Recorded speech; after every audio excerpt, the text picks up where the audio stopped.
কি তুই কি মাথায় দিয়ে যাচ্ছ তো সালাম কালাম দিতে হয় না? কোন জায়গায় গেলে তুমি? আমি ওই ওই ওই ওই ওই উত্তর পাড়ায় গেলাম, একটু কাজে গেলাম। কেন? ও শোনো না, সে কি কাজ আর কি বলবো, বলতে তো আমার লজ্জা করতেছে। তারপরে তুমি আমার নিজের ভেতর বলি, ওই সে এক জায়গায় টাকা বুঝিলাম, তাই সে ওই লাভের টাকা আনতে গেলাম, তো সে মোটা দিতে চাচ্ছে না। সুদির টাকা নেয়?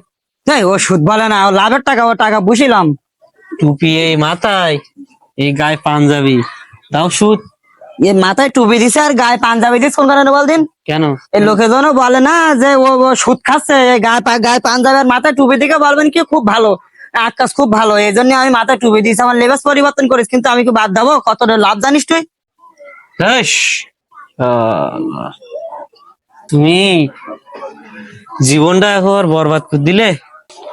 এই তোমাকে মতন কিছু মানুষের জন্য এই টুপি পাঞ্জাবি পুরেও সুদ খাও? আসলে সমাজটা আমি মাথায় টুপি গায়ে পাঞ্জাবি আমি সুদ খাচ্ছি, ওরা লাভের টাকা বলে ছোটা ছোটা। এই হুজুর সুদ খায়, তা তুই শুনিস নাই? সুদে লাভতে সে হাতে বেরিয়ে গে। হ্যাঁ, তোজন কারোর সাথে বলি না হুজুর সুদ খায় তা।